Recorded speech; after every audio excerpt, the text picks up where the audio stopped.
WoLAN is Women's Liberation After in Nottingham is a project which has really been writing into history through both video material, oral history interviews and archiving the archives of Nottingham Women's Centre, writing into history women's achievements in Nottingham since the 1960s. Largely to do with the second wave of feminism, which began actually in the late 60s to early 70s and really is actually left its legacy and still going strong today in Nottingham.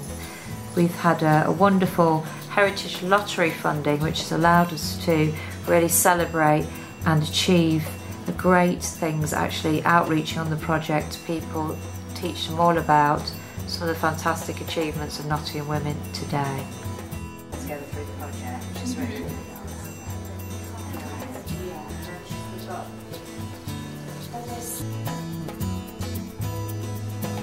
But the WoLAN exhibition was really a chance to reach out to the community and let them know the wonderful achievements of Nottingham women working for liberation in terms of their basic rights and being free of anything that tried to keep them down.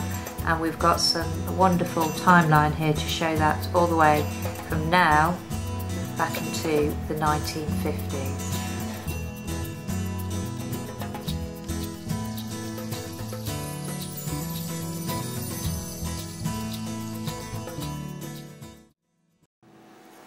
The interviews involved tracking down women who were involved in the building of women's services and women's liberation in Nottingham from the late 1960s onwards. We actually were expected to track down 30 women, and we've actually interviewed over 40 women because they were coming to us wanting to support women's liberation and the foundations that they actually laid down, which are still going strong today. Some of the services we take for granted in terms of basic rights for women, services for women experiencing violence of particular natures, and also allowing women to develop into who they really truly should be. My life is very, very different from my mother's. My mother was born in 1896, so she was actually a Victorian. And she was 40 when I was born. So she was brought up in a very working class setting, although she ended up getting a job as a clerk in the post office, which was considered very, socially rising. My granddad was a builder. So he taught me how to knock in nails properly, how to hold a hammer, how to saw properly. He used to take me out on little jobs with him. I can remember going out pointing walls with him and building walls when I was young. Which actually when I was 19, I went to Salford Tech and did bricklaying, City & Guilds, and I was the first woman to ever do the bricklaying course at Salford Tech and pass it. And the thing that made me strong was actually joining the women's movement. What really broke the camel's back was I went into work one day. I was working, I think, for Birdseye at the time, in the offices doing something or other. And I went up to the canteen and said, I would like a mug of tea, please. And they said, you can't have a mug. I said, why can't I have a mug? And they said, because it's for the men. I said, but there are no men in here. You know, can't I have a mug of tea? It's just us, just a few girls from the office. And she said, no, you can't, they're for the men. So I said, okay, I'll have 2 cups of tea then, please.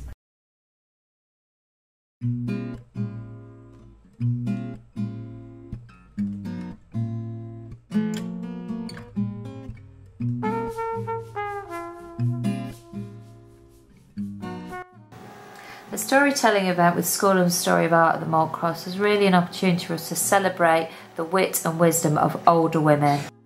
And the last 13 years of her career, between 75 and 88, she worked at an old person's home, taking care of people that were actually much younger than her.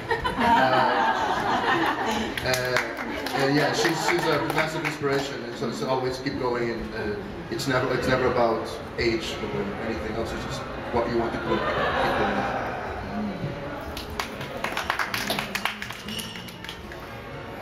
Since raising my two daughters, I continued to play as part of the Salvation Army. For several years, I was the only female Salvation Army bandmaster in the British territory.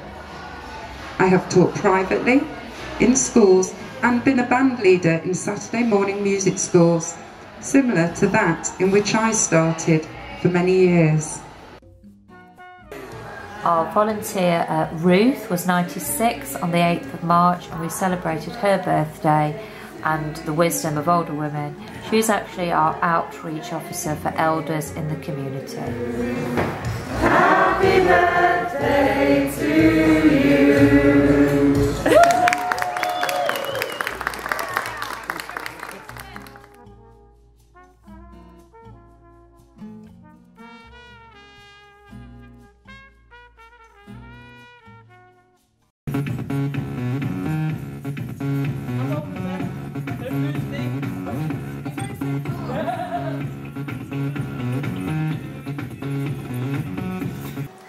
The Chic Out Women's Belly Dancing event with Janet Rose was really a chance to empower women and enjoy being together and tell stories through the dance medium. The arts have always been a big part of Nottingham Women's Centre, as well as its multicultural celebration of women.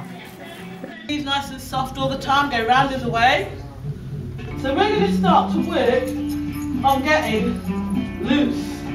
So you've got to be really relaxed here. You can't have any tension. Not that and fight myself. Just think, I'm loose. Side, side. But my hips are going to swing my hips from side to side with it. The belly dancing workshop as part of the WoLAN project was really inspiring and empowering, particularly because I think dance is a form of art and help people like therapeutically and to embrace themselves. And you don't have to be particularly good at dance to do it either, you know, it was for everybody, all shapes and sizes, and it was just really fun. Like, it's not like you have to have a particular skill with it. Yes, yes, forward, 8. And again.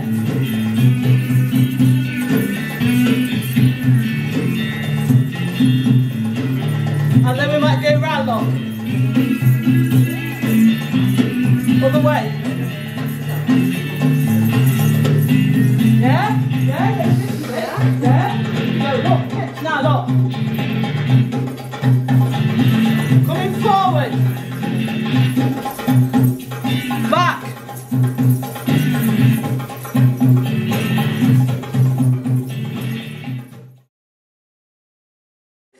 It's always a crime. Or you miss one like hair by your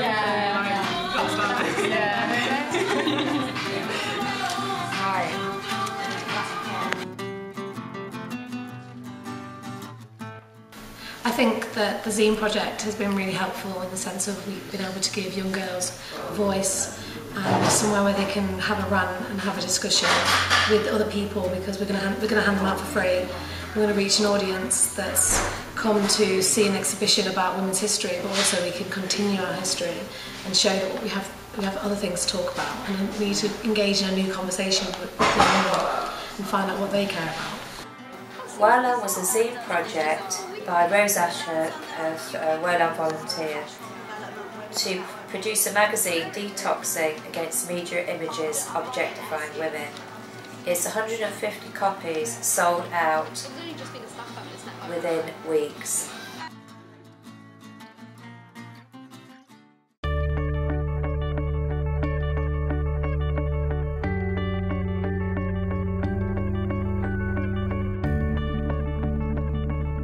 She hasn't got a lot, but she gives it all she's got. She don't dress to impress, and she don't care less if they think she looks a mess. It's not about herself. She's trying to clothe the baby and put food upon the shelf, but the baby's still crying, and mama's still lying. There's no way out. Are they both slowly dying? Maybe. Silence the Violence was a very powerful event. It really showed the need for a forum to really speak out against violence towards women and to share experiences and to silence really the kind of oppression of the truth when it comes to violence towards women, which is a structural part of patriarchal society. I sat down and I listened to what she said, and I wrote down every last tormented word in my head, and I gave it to her and asked her to look. Well, now I've written a whole book. You see, poetry saved me. And I realised that I didn't need the blade anymore, because as long as I had a rhyme in my mind, what did I need the pain for? And no, I might not have a plan, but I need you to understand that poetry is who I am, because when there was no one else and I had nothing, poetry was the thing that kept me from going nutty. And yeah, I've been down that road a few times, and I hope I never go back. See, poetry was my light when all I could see was black. Thank you.